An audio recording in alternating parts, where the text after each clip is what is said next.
We read this article by Jared Diamond, The Worst Mistake in the History of the Human Race. It was written in 1987. And then 10 years later, he came out with this giant book, Guns, Germs, and Steel, the winner of the Pulitzer Prize, which shows up basically in many, many, many high school curriculums these days. My question is, if you had only read, or I mean, let's say we only read The Worst Mistake, and then I showed you some of the Guns, Germs, and Steel footage from the film version, what would you have been expecting this Jared Diamond to say about agriculture? Yes. I started to come to be what it is, and then being pretty much angry pessimism, and agriculture is the worst thing that has ever happened to us. Exactly, right? The worst thing. What did we get instead? Or I thought. It was, yeah, I mean, this was actually kind of for me because I was familiar with this. And then I see this. For me, it was kind of a shock. It was like, it was shocking how much, because basically in this book, agriculture becomes the basis for everything that's good in the world, or not everything that's good in the world, but basically the expansion of European powers into the Americas and the fact that they're able to conquer the world. That's the whole point of Guns, Germs, and Steel, is that the Europeans had guns, germs, and steel because they had agriculture. That's like the one sentence summary, and because of how deep it goes and the kinds of plants and animals that were domesticated, his thesis is that because of the depth of agriculture, that's what accounts for the differentials in technology and germs and steel between these societies when they come together. And so he sells this as a kind of what you might say he sells it as an anti-racist book, that it's not because of some sort of biological inherent advantage that the Europeans had. It just happens to be that they had agriculture for so long. But for our purposes, it's like agriculture goes back to being the progressive line, right? It's the thing that's underlying the basis of it. Now you can kind of see that there may be that idea that, okay, well, the Europeans were just they had a lot of numbers, and it's kind of like his idea that 100 scurvy farmers can fight off one hunter-gatherer. Maybe that's kind of in there, but for all the people in the film, it's like, the very attractive package of agriculture and the control and the interference, and that archaeologists talking about the first granary and they're controlling nature and doing all these things. So from my point of view, it basically goes back to a binary between the agriculture is the worst thing that ever happened to us, the disaster, the catastrophe, or agriculture is this wonderful progressive line which helps us do everything beautiful in the world. And so I want to revisit this now, going back into some Muckle, Gonzalez, and Camp passages to try and go beyond this binary that we have between sort of catastrophe or best thing that ever happened. Because the binaries of catastrophe or progress really don't help us too much. And if you're a person who is getting depressed about climate stuff and where society is going, thinking that either technology leads us in one direction, it's great, or leads us to disaster and there's nothing we can do about it, doesn't help our situation. I think there is actually a much more subtle story to be told about domesticating and the kinds of possibilities that it opened up, but did not necessarily make inevitable. We still have those choices to make. So what does domesticating mean? I would like to suggest that and when I say I would like to suggest, I'm drawing on some other anthropologists who know more than me about this, particularly the work of an anthropologist named Tim Ingold, who talks about this as, that in some ways this changes the relationships that humans, plants, and animals have. And so human, plants, and animals began in different parts of the world to evolve, co-evolve together and symbiotically, so that some plants become dependent on humans to reproduce, while also those humans become dependent upon certain plants and animals. And so this becomes a situation in which they do begin to evolve as a certain package together. But what I would stress here, in contrast to some of the typical ideas about domestication, which is that the humans are starting to control nature and manipulate nature, is that yes, I mean, humans are doing things, we are acting and trying to make choices, but we're not exactly in control of the situation. And when you think about, people talk about the domestication of dogs, for example, it's probably that the wild, whatever was wild, sort of walked in and domesticated themselves in some ways and made themselves more had nicer faces, so humans wouldn't be mean to them. But even today, coyotes, dogs, and wolves are all part of one big interbreeding species. They're not that far away. So humans do their thing, but they're not, this is not, and I guess the dogs, wolves, and coyotes example, there's always going to be interaction with those creatures that are in the wild. And sometimes domestication only means you're bringing certain animals in or certain plants in and enclosing them and providing the conditions for growth that they might not have had in a different condition. But animals and plants do their own thing, and they're often escaping those conditions. As you may know, almost all of our states have huge issues with wild hog populations that probably once escaped domestic control and are now doing their own thing on their own. And so, this continues to happen. And it's not also, I mean, again, this idea that somehow this is the moment when humans pull themselves up out of nature and look over the grasslands and decide that they're going to now interfere with nature. And I find that, it sort of echoes those ideas that this is the moment when humans stopped being natural and became cultural, or that old idea that agriculture is what leads to culture itself. And we know now that gathering and hunting societies were perfectly cultural, had ideas about the world, and manipulated and were completely engaged in the natural environment and changing it just as much, if not more, than some of these horticultural, agricultural populations. So it does have some pretty huge effects, but it's not this sort of watershed moment that automatically leads in one direction or another. Now, the question of how it occurs, for one thing, it's not that people sort of walked into a place and then all of a sudden started planting things. It's a slow process. Buckle and Gonzalez and Camp says it probably supplements the gathering and hunting that was already there and continues to interact with hunting and gathering systems. In certain cases, though, there are certain plants and animals, when they came under human care, mutated in beneficial ways. I have beneficial in quotes because it's beneficial as long as they remain under human care. It's beneficial to the human beings. And so there are some examples on page 152 of Muckle, Gonzalez, and Camp. The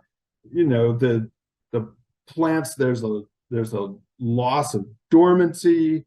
There's a tendency for less self-protection, such as thorns and toxins. So in the case of wild wheat versus cultivated wheat, for example, the seeds, there's some mutations where the seeds will drop to the ground instead of being spread out into the wind. Now, in a wild setting, this is not a good mutation. Would be a bad mutation. This would be maladaptive. But in a domesticated situation, it's ones that the humans are going to prefer and cultivate and create this symbiosis. And so what this enables, to echo a term that we heard from Agustín Fuentes, the idea of niche construction. And we'll be finishing the Agustín Fuentes article for Friday. That's our next reading, Case 1, Stone Tools, and Case 2, Warfare. But the idea is that human hunters and gatherers were already engaged in things like using fire to reshape the landscape. And so in some ways, this early horticulture was an extension of the niche construction activities that the hunters and gatherers were already doing in their environments. Now, I asked for some, if anybody wanted to reread and come up with some different ideas for why it occurred. And one of the interesting ideas that Michael Gonzalez and Camp bring up, but then dismiss, is alcohol or beer. And they say that this is an unlikely thing, but they sure spend a lot of time on it. They have a whole box 6.3, Food Matters, Was Alcohol a Driving Force of Human Evolution? And a whole picture of people sitting around a keg. So for something that they don't think is going to occur, they sure like to talk about it a lot.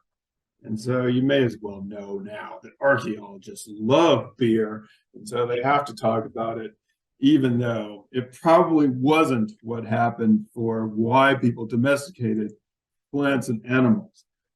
That said, we probably should not dismiss the idea that some of these things may have been domesticated because they were these luxury foods that people wanted at certain times of the year for feasts that would be that are like things that still occur in the ethnographic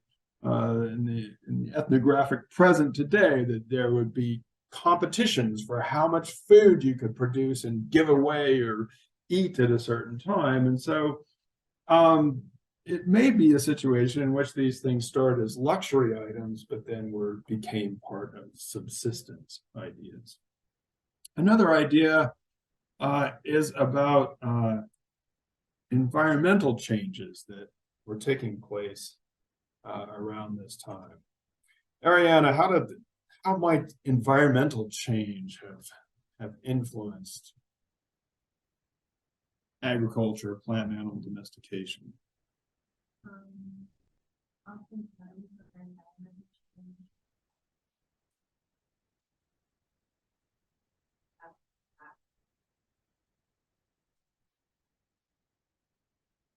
with the lives of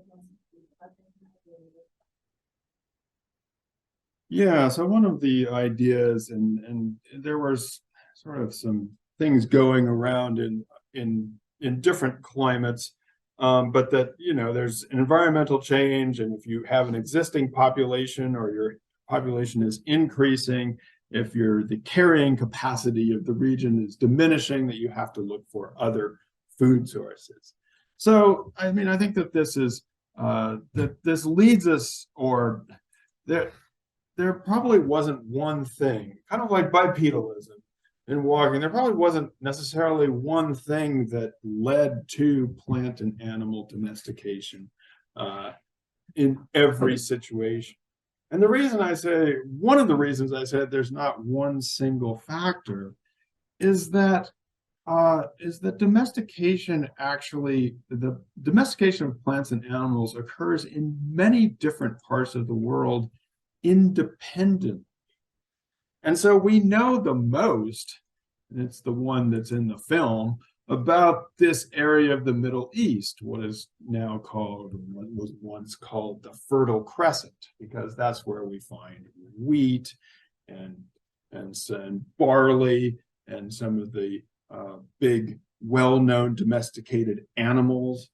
But we have at least 15 independent centers of plant and animal domestication. including one that's in the Northeast, probably more famously in the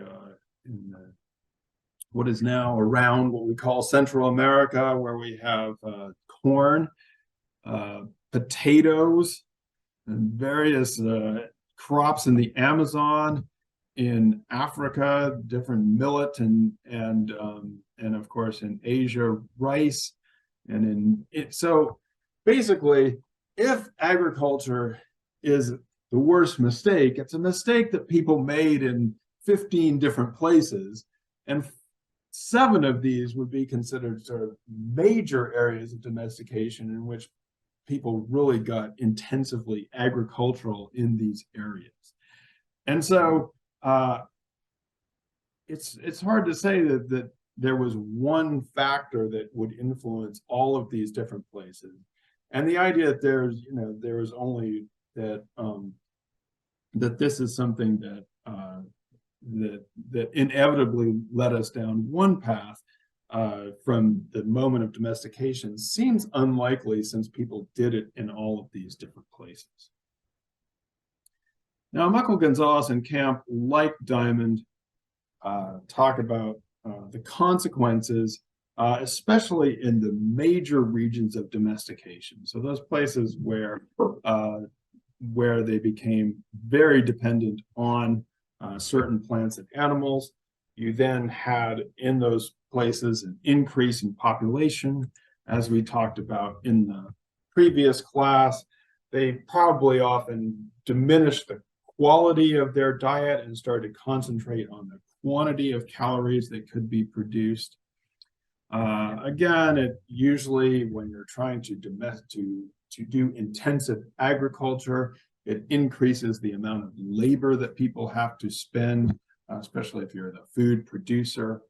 And like we talked about in the last class, the increase in diseases, probably mostly from domesticated animals and living in close quarters with domesticated animals, but also when you have populations starting to increase, people become more susceptible to the passing and continuation of diseases. So again, some of the great poxes and plagues that swept across Eurasia were probably linked pretty closely to domesticated animals, living closely with animals, and the larger populations that were supported. The second set of consequences has to do with the kinds of plants and animals that were domesticated. So, Christine, you notice this. Oh, what animals? Or I mean, we had kind of surprising. There are only 14 big mammals in all of human history that have been domesticated. What were those, or what do you notice about them?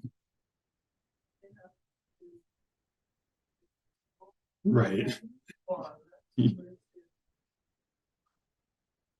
To get along with us. Yeah, I was thinking about the bison, which I would love to have one of those, but they just stomp on all your fences and just go off on their own. Yeah. And right. Yeah. So yeah, hippos aren't very nice for this. Did you know, where were these animals? The big ones.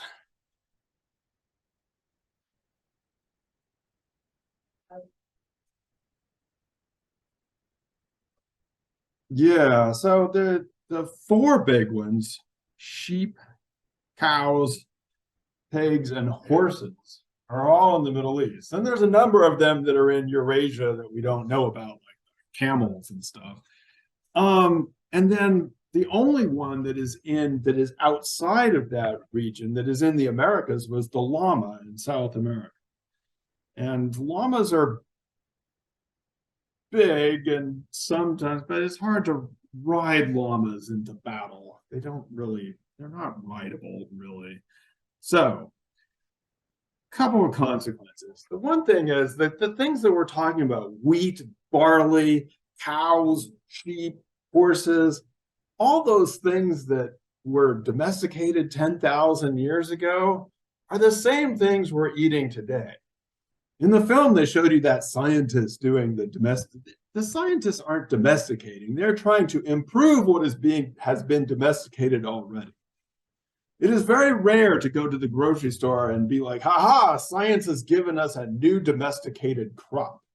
Science may give us Takis, but they don't give us a new thing that we somehow have, a new plant or animal. It's not like Europeans showed up in Australia and said, what were they thinking? We could domesticate this, all these things here. No, they had to import wheat, sheep, all of these things. So the kinds of things that were domesticated in certain areas helps to explain, and this is where I think Diamonds, Guns, Germs, and Seal does help us out a little bit in promoting or in underscoring this idea that the things that were domesticated in the Americas, North and South America, and the things that were domesticated in Eurasia do help to explain that when these two areas came back together around 1500, that there was going to be some differences in how in what happened. And so the horses and the cows, the people had spread across, were not just in the Fertile Crescent, but were being used across all of Eurasia from pretty early on. And so you could use them to plow fields, and you could also ride them, and they were being used for war and for battle. And so, although we associate sometimes stereotypically the horse with Native Americans on the plains, those were basically captured from the Spaniards and then traded independently and well developed but were not here at the initial encounter of the Americas. This also would influence, as I talked about, the great poxes and plagues that swept across Eurasia. A lot of people died, but there was greater resistance developed to things like smallpox. So that when these societies came back into contact, the people who had been independently in the Americas were probably not as resistant to things like smallpox. And they were also not as familiar with what you needed to do when smallpox shows up, which, the Europeans had developed some very brutal techniques. If the smallpox was coming, you basically walled up the city and, isolated people in similar ways that we've been taught to do with COVID. You basically sealed yourself off, whereas the Americans, if someone got sick, would naturally try to go to see them and to care for them, and that contributed to sometimes the spread of the disease.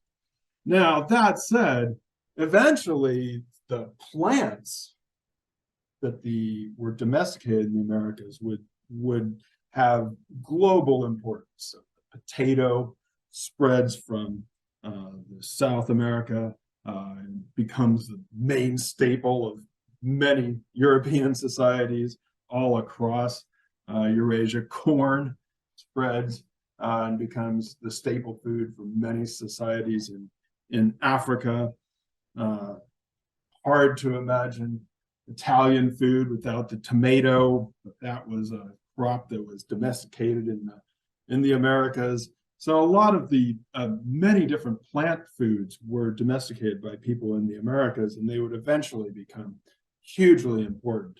But in this initial encounter, some of the domesticated animal differences did play a role in the way this would go down. Third set of consequences is the social and political changes, which Muckle and Gonzalez and Camp start talking about on page 153 and 154, which is where we began our reading for today. basically agriculture, horticulture, intensive cultivation of things makes it possible for for certain people to not have to produce and to live off of others, for the population changes. And so it leads to, or it can lead to different forms of people governing each other. Again, I want to stress that this is not an inevitable, and different political forms arise in all parts of the world. But basically, you have people becoming more densely populated, more sedentary, able to divide labor up so that some people are making are producing food, and other people don't have to produce food. They can buy it, and they can do other things like make pottery. And so you can have a specialization of labor. And so it's, when we have agriculture, that's what tends to support people living in villages or towns, or even larger groups as in cities, because you can have an agricultural hinterland. You can have farmers on the outskirts and bringing stuff in so that people can densely settle that are not producing their own food. So this is a pretty big change. And again, it's not that this happens in all areas of the world, but it seems to be correlated with, or happens around some of the major areas of domestication. Uncle Gonzalez and Kemp tell us I'll spend a decent amount of time talking about pottery. What do we learn about pottery? Several of you mentioned pottery, I guess, because they did. Yeah, go ahead. It's helpful in certain situations. Yeah. Well, first we have to, I guess, pottery. So pottery is just baked clay used to hold items. They make the point that pottery is relatively easy to make. And I think the reason they're making the point that it's just baked clay that's relatively easy to make is that sometimes if you're playing one of those computer games that's called like Civilization, it's like people all of a sudden invent pottery and then they're on their way to life as we know it. And what they're saying is, nah, everybody can make pottery, or it's not some sort of huge invention. You can use it as containers, but it's useful if you're going to be in one place and sedentary. If you're not in a very sedentary situation, it's, you're not going to be carrying these pots around, because they're heavy, they're bulky, and they're also fragile. They're prone to breaking. The way I think they're making the point here is, yes, exactly. It's useful in certain situations, but it doesn't necessarily mean that once you invent pottery, you're going to have a civilization all at once. So one of the big points here that they're making is about these transformation in social and political systems. So Delaney, how do they think about these transformations in political systems and social organization? What is that correlated to?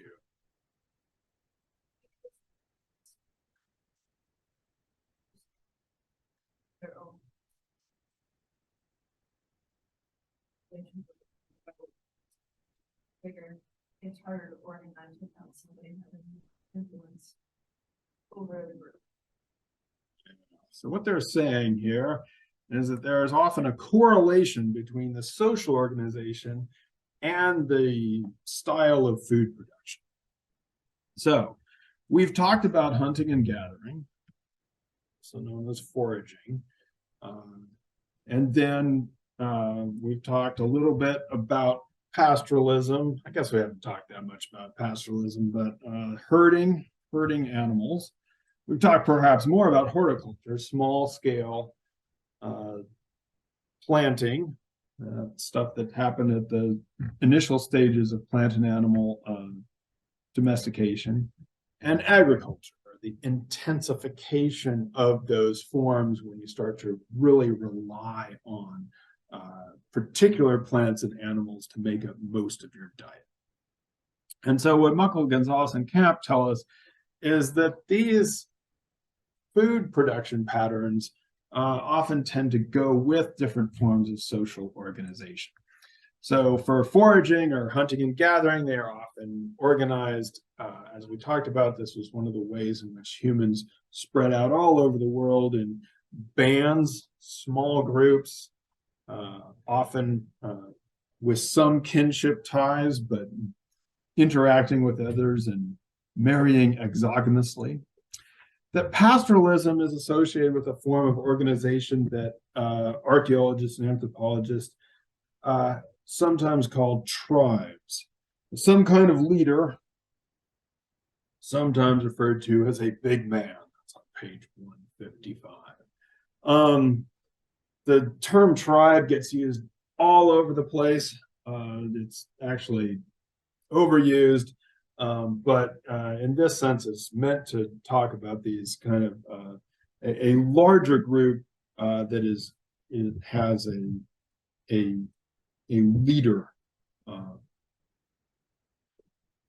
which in some ways can be distinguished from chiefdoms, which are even bigger. And again, the word chief is often used interchangeably with what happens in a tribe, or it's used all over the place. But in anthropological or archaeological terms, it's meant to correspond to these larger groupings, which are more stably organized. And as Delaney has told us, with the numbers, you're having one person in charge of organizing situation.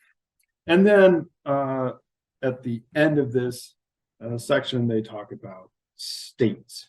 And so a state society would be larger even than the chiefdom and supported by an agricultural base.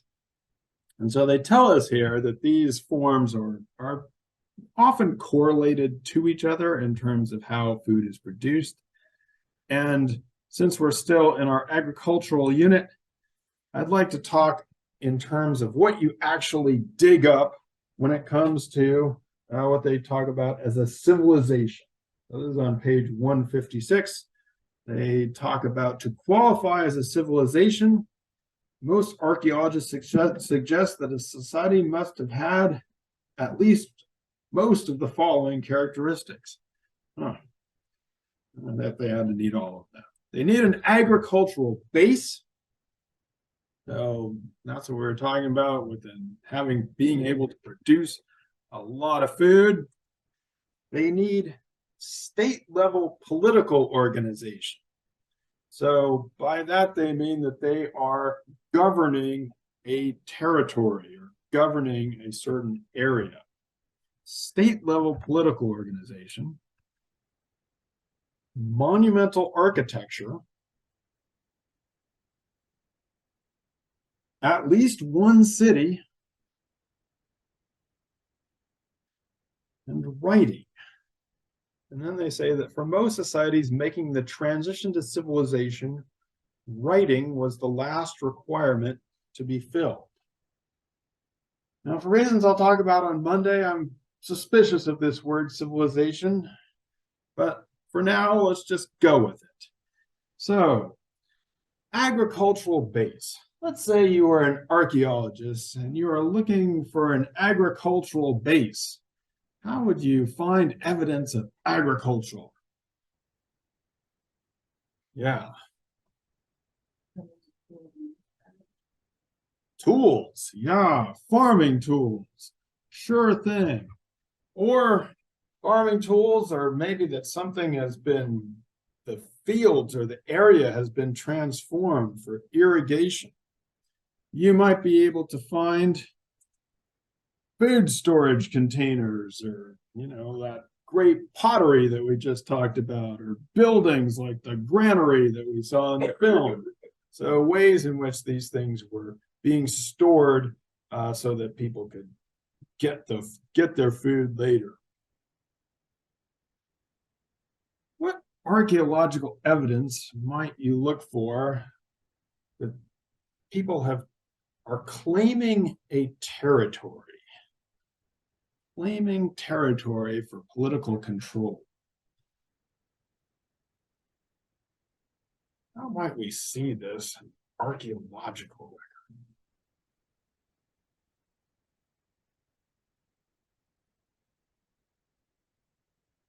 These days, when we look at a map, you just color the countries in differently, right? You just have different colors. And then sometimes when you're driving along, Google says, "Welcome to New Jersey." It knows where you are. But how do you know archaeologically? Yes.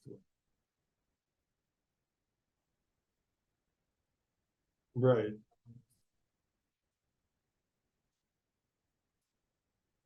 Distribution remains of high value items. Yeah, I guess that is more about social stratification, and certain people that probably fits more in with maybe the monumental architecture, for example. Okay, here we have a pyramid.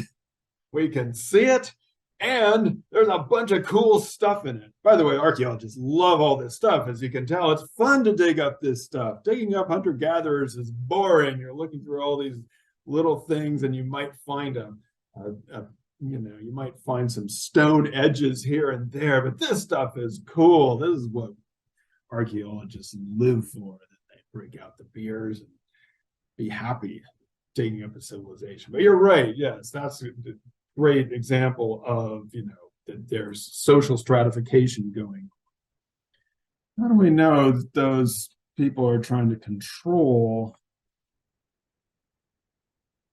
place?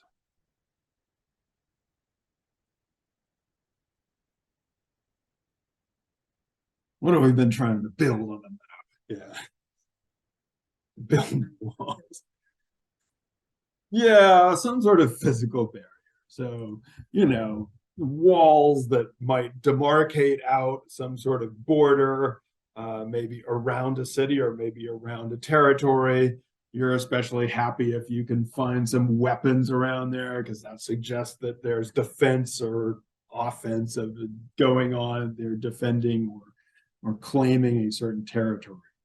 So monumental architecture, that's kind of obvious. If you find some big things that are, big heads or big pyramids or big buildings at all.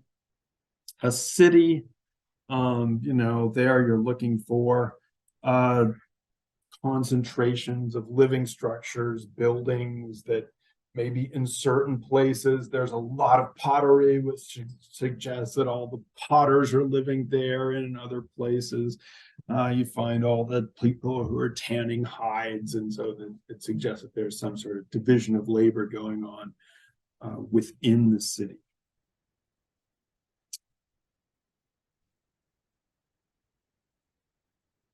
In terms of writing, of course, it's always nice when you can find hieroglyphics and seals and various forms of writing. But you might also be able to find coinage, which is also fun to dig up, or evidence that people are using money and trying to exercise property rights over things. And of course, when it comes to coins and money and seals and saying who belongs to what, as Cass noticed, that's often associated with taxes and being able to, for one person or a government to claim control over a certain part of the production.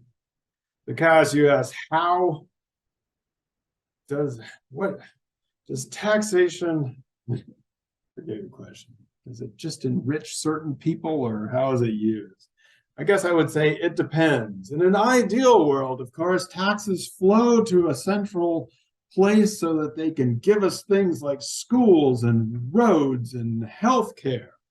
Right? We pay taxes so that those things can come back to us in the form of public goods.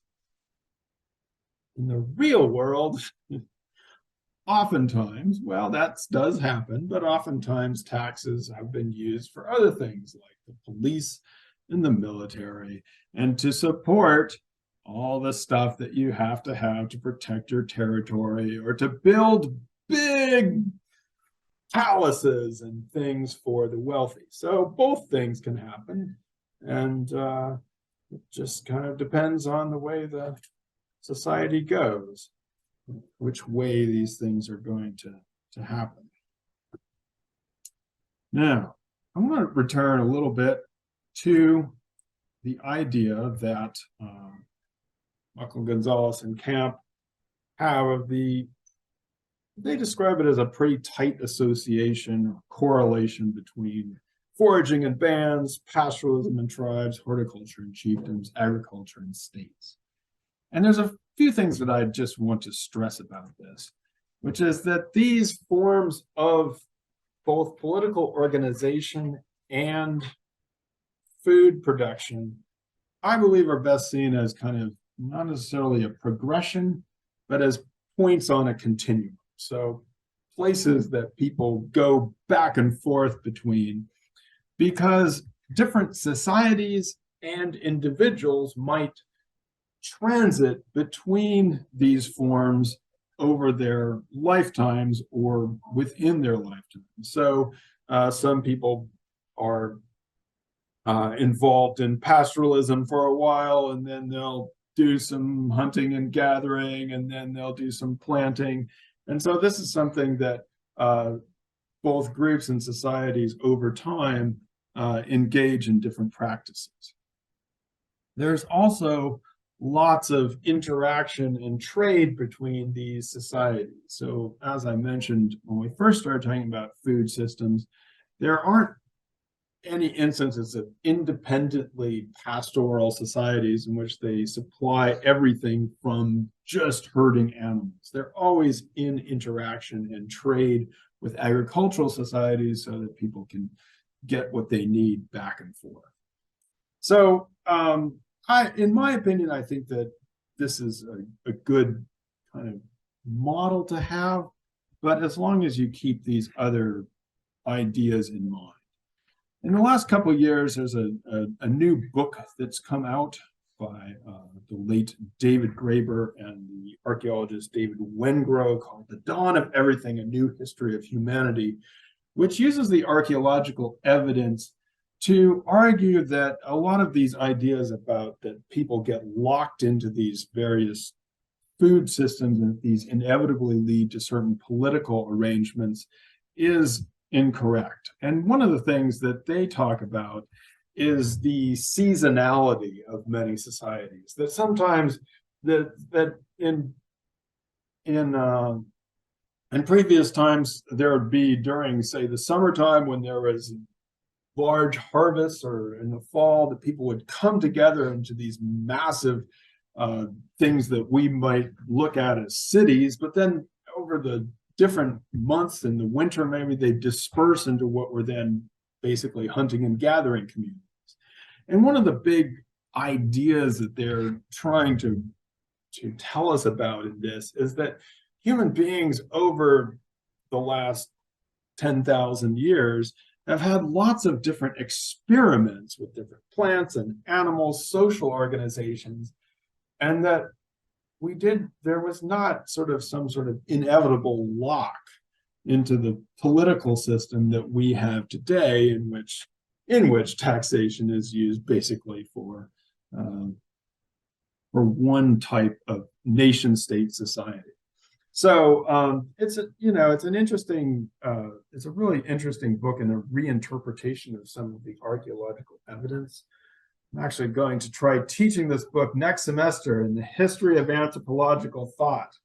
I don't usually recommend for first-year students or people who've only taken intro, but you all are smart enough. If you want in, let me know. Anyway, this is my, you don't have to copy this down because I worked very hard to get all, this is my idea of how different human societies developed. There was a gathering and hunting thing that was kind of the basis for everyone spreading out. The different societies developed their hunting and gathering. Some of them became horticulturalists or developed agriculture. And the different political forms are often associated with these groups, but not inevitably, and they can change into each other. And that sometimes a civilization will arise, and then another one will come up, but then that one will go away, and then another civilization comes up over here. And so, basically this will be, I'll ask you to copy all this down for the exam. No, just kidding. What I'm basically trying to say is that there isn't necessarily a clear direction to the history of this, and that things that we label civilizations or states tend to rise and fall, and then they go away and people do their thing again. And we tend to look at our own society and believe, well, how, we're sort of stuck in this, in our nation state system. But that's a relatively recent development in human history. People have been much more creative with their social and political forms over time.